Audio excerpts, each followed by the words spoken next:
Hello, Tirth. Let's continue with the chapter of more on Visual Studio 2017. In previous class, we learn about some if then if else condition, if then if condition.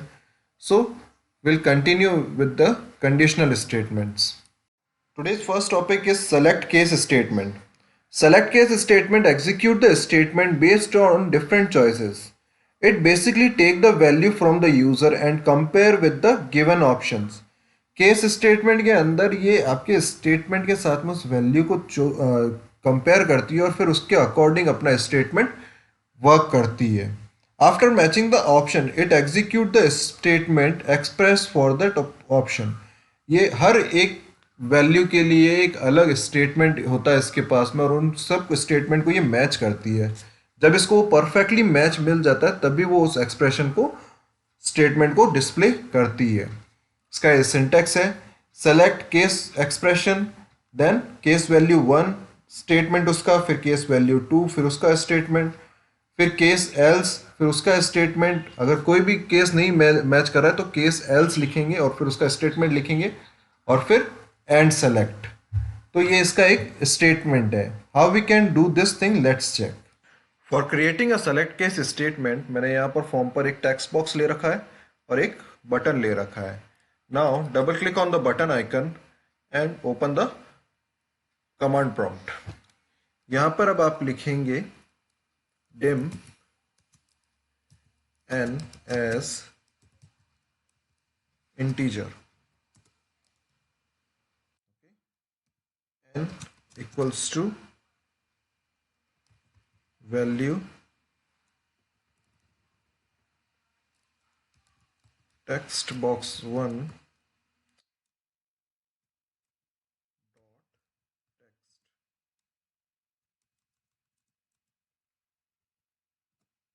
now here select case n. n का हमें case select करना है तो case as equals to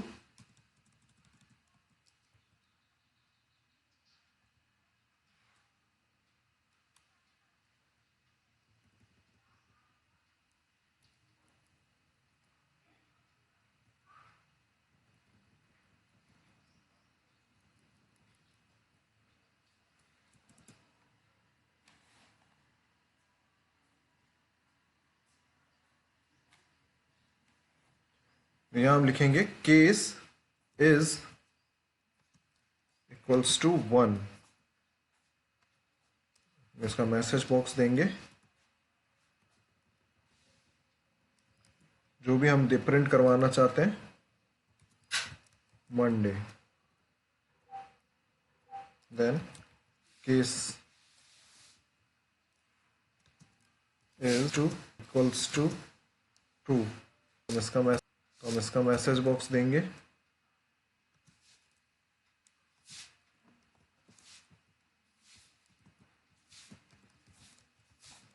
Tuesday.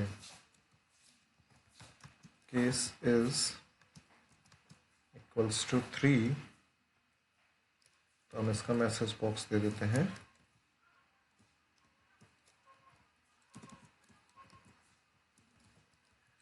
Wednesday. Okay and so on. जैसे करना चाहते हो. अगर आपको एल्स का स्टेटमेंट भी देना है तो आप दे सकते हो. मैं अभी सिर्फ इतना ही दे रहा हूँ.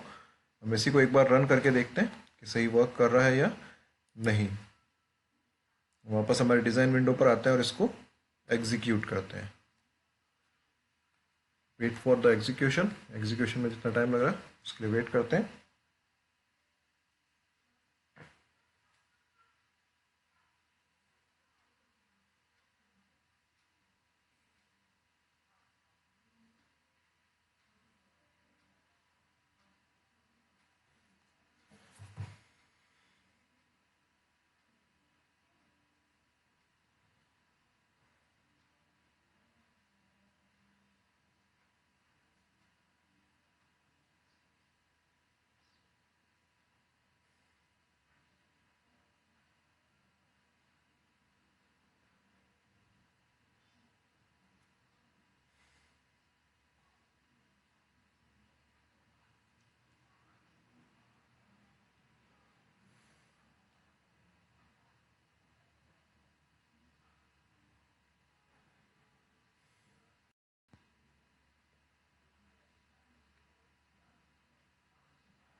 नाउ वी कैन चेक कि हमारा जो प्रोग्राम हमने बनाया वो सही है या नहीं है। तो हम पहले 1 डालते हैं वैल्यू एंड बटन पे क्लिक करते हैं, इट्स रिटन मंडे। अगर हम यहाँ पे 2 वैल्यू डालते हैं तो ट्यूसडे, 3 डाल रहे हैं तो वेंसडे एंड सो ऑन। अगर हम आगे और भी केसेस डालते तो वो केसेस वहां पर शो करते, बट अब जैसे 4 पे हमने कोई केस नहीं डाला तो यहाँ पे कुछ भी शो नहीं कर रहा है। So this is the statement of select case statement. Next topic is looping. Looping refers to a process that run repeatedly until a certain condition is matched. Looping जो है वो तब तक चलती रहती है जब तक उसकी सर्टेन कंडीशन उसके साथ नहीं मिल जाती। For example, we can decide a program that add a series of number until the sum exceeded a certain value of a program that asks the user to enter data repeatedly until he or she enter the word finish। जैसे इसने एक example बता रहा है, ये बहुत complicated है, मैं इसको दूसरी तरीके से समझाता हूँ। जैसे आपने एक वैल्यू ली 10 नंबर की, आप उसको 50 तक एडिंग करना चाहते हो, हर बार उसके अंदर 2 ऐड करना चाहते हो या 4 ऐड करना चाहते हो, 5 ऐड करना चाहते हो, और ये तब तक करना चाहते हो जब तक वो उसकी वैल्यू 50 नहीं हो जाए। तो आप ये 50 नहीं हो जाए या 50 से ज़्यादा नहीं हो जाए, तो ये तब तक वो उसके अंदर एडिशन करता रहेगा, हर बार लूप को चेक करेगा, हर बार कंडीशन को चेक करेगा, और वो तब तक चलता रहेगा जब तक वो उसको उस 50 से बड़ा या 50 के बराबर नहीं आ जाता। There are 3 types of loop in Visual Basic 2017, namely for next loop, the do while loop and the while and while loop। 3 तरह के लूप है इसके अंदर, for next loop, the do while loop और while and while loop। सो हम इन तीनों को भी देखते हैं क्या है, ये कैसे वर्क करते हैं। फर्स्ट लूप है for next loop। For next loop repeats a set of statement a fixed number of time। For next loop जो है वो स्टेटमेंट को एक फिक्स नंबर ऑफ टाइम तक ही रिपीट करता है। इसका सिंटेक्स है counter initial value to final value. मतलब आपको एक काउंटर देना पड़ता है कि उसके अंदर इनिशियल वैल्यू कहाँ से स्टार्ट करना है और वो वैल्यू कहाँ तक जाएगी, ये हमें पहले ही बताना होता है फॉर नेक्स्ट लूप के लिए। देन उसका स्टेटमेंट और फिर नेक्स्ट, उसके बाद में नेक्स्ट में उसको क्या करना है। तो ये इसका फॉर नेक्स्ट लूप का सिंटेक्स है। For using a list for using a for next loop के लिए हमें एक लिस्ट बॉक्स की जरूरत पड़ेगी यहाँ पर। तो हम यहाँ पर टेक्स्ट बॉक्स हमारे पास है ही, हम एक लिस्ट बॉक्स भी ले लेते हैं। Here is the list box, और हम यहाँ पर एक लिस्ट बॉक्स बना देते हैं। Now again double click on the button icon और हम इसको रिमूव कर देते हैं एक बार। Now start with dim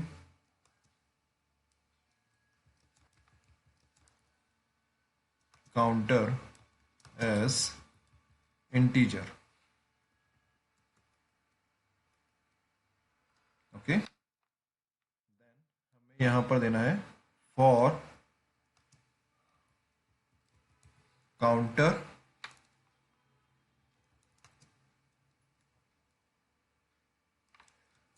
is equals to 1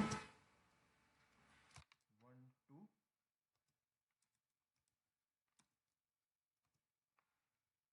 20 ले लेते हैं।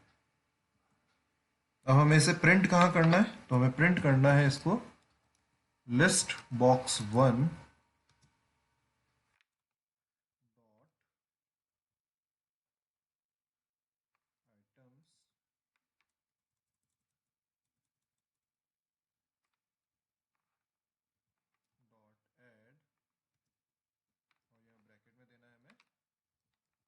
काउंटर।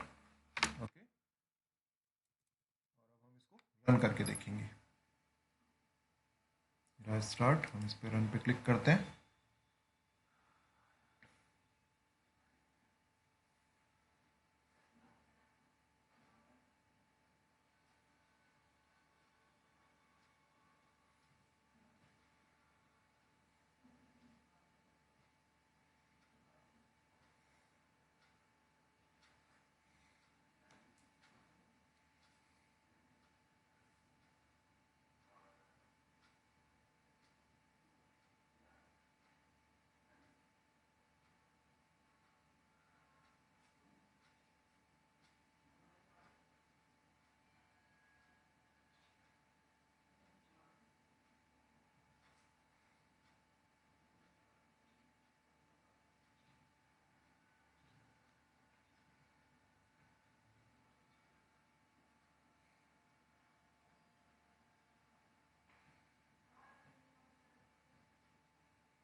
नाउ जैसे ही हम बटन पे क्लिक करेंगे तो यहाँ पे देखिए ये 1 2 3 4 5 से लगाकर 20 तक की वैल्यू यहाँ पर ऑटोमेटिकली प्रिंट हो गई, क्योंकि हमने यही वैल्यू दी थी 1 से स्टार्ट करना 20 तक। तो इसका कंडीशन यही था कि फॉर की लूप स्टार्ट हुई 1 से और इसे काउंट और इसको अप्लाई कर दिया।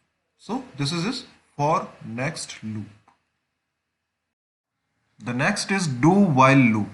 Do while repeats a set of statement till the specific condition remains true. Do while loop के अंदर स्टेटमेंट को तब तक ये रिपीट करता है, स्पेसिफिक कंडीशन को ये तब तक रिपीट करता है जब तक वो कंडीशन सही होती है। अगर वो कंडीशन फॉल्स हो गई तो ये उस स्टेटमेंट को बंद कर देगा। The execution of statement is stop as the condition becomes false. जैसे ही कंडीशन गलत हुई वो उस स्टेटमेंट को एग्जीक्यूट करना बंद कर देगा। इसका सिंटेक्स है डू वाइल कंडीशन, उसका स्टेटमेंट और फिर उसका लूप, कहां तक वो लूप चलना है, और ये लूप अपना आप ही बंद हो जाता है जैसे ही वो कंडीशन फॉल्स होती है। So the second one is do while loop.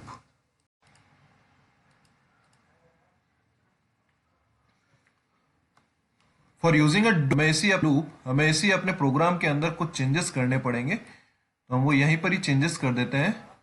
हम डिम काउंटर एज इंटीजर ही ले लेते हैं, यहाँ पर फॉर नहीं लगाते हैं।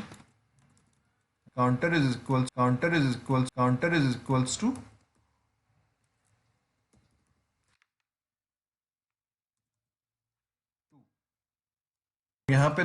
हम यहाँ पे दे देते हैं डू वाइल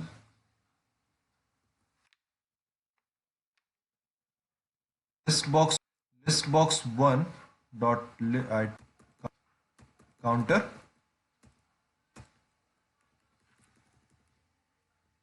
और यहां हम नेक्स्ट की जगह कर देते हैं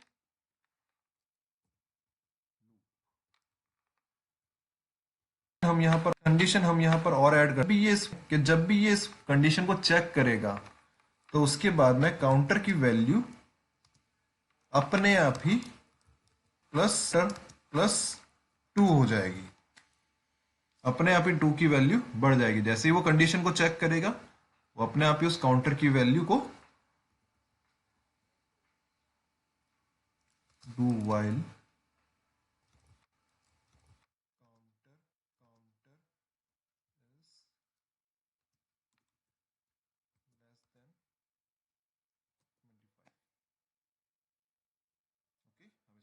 करके देखते हैं क्या ये सही है हमारा प्रोग्राम।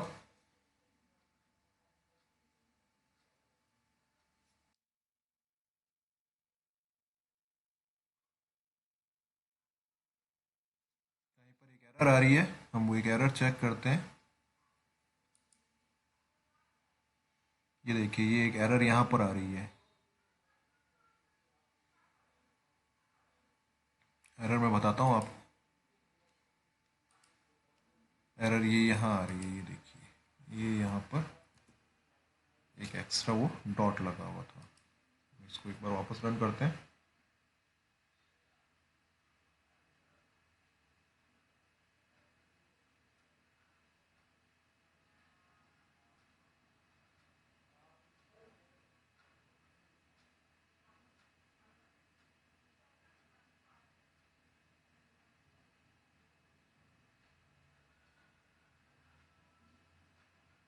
हमें इस तरह से एरर भी कई बार मिलेगी, तो हमें उस एरर को भी फाइंड आउट करना पड़ेगा। क्लिक ऑन द बटन, ये देखिए 2 4 6 8 24 तक ये चलता रहा, क्योंकि हमने इसकी कंडीशन दी थी 25 से छोटा होना चाहिए। जैसे ये 24 + 2 हुआ 26, इसकी कंडीशन फॉल्स हो गई तो ये यहाँ पर रुक गया। Okay, so this is a do while loop. The last loop is while and while loop. While and while loop execute a set of statements till the specified condition evaluate to be true. If first check the condition and then execute the statement. While and while loop execute करता है जब तक कि condition सही नहीं आ जाती। ये पहले कंडीशन चेक करता है और फिर उस स्टेटमेंट को प्रोड्यूस करता है। वाइल कंडीशन, इसका सिंटैक्स है वाइल कंडीशन, फिर स्टेटमेंट और फिर एंड वाइल। तो ये भी कैसे होता है, let's check. Then do while के अंदर यहां पर हमें कंडीशन देनी पड़ेगी, जो कंडीशन हमने ऑलरेडी दे रखी है। इसके बाद में हम यहां पर काउंटर की वैल्यू को ऐड करेंगे, जो हमने नीचे रखा था वो हम यहां करेंगे। Counter equals to counter plus 1, 1 से ही हम इसको प्लस करेंगे। जो वैल्यू हमने दे रखी थी इसको हम कर देते हैं और यहां पर लिख देते हैं एंड वाइल।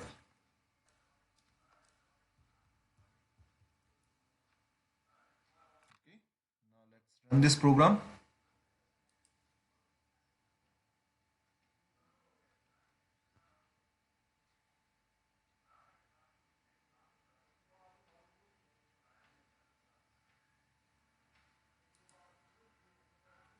ये एरर बता रहा है, do must end with the matching loop. Sorry, यहाँ पे डू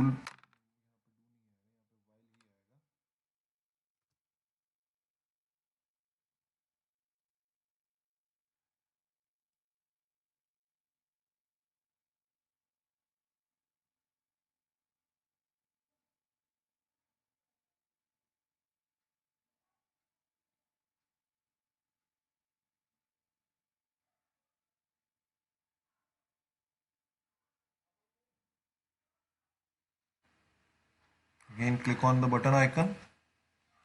देखिए, इसने पहले कंडीशन चेक की, पहले उसने उस वैल्यू को लिखा, फिर उसको एडिशन किया, फिर उसकी कंडीशन चेक की और लिस्ट में ऐड करता गया। कब तक, जब तक ये वैल्यू 25 तक नहीं पहुंच गई। जैसे ही 25 से बड़ी हुई वैल्यू, उसने उस कंडीशन को फॉल्स किया और लूप से बाहर आ गया। सो ये है आपके सारे लूप्स, जितने भी आपके लूप्स विजुअल बेसिक 2017 के अंदर आप लोग यूज करते हैं, चाहे वो इफ एल्स के हो या फॉर लूप्स हो, कंडीशनल लूप्स हो, सारे loops. So this is the chapter of more on Visual Studio 2017. In the next class, I will give you question answers of this chapter. Thank you.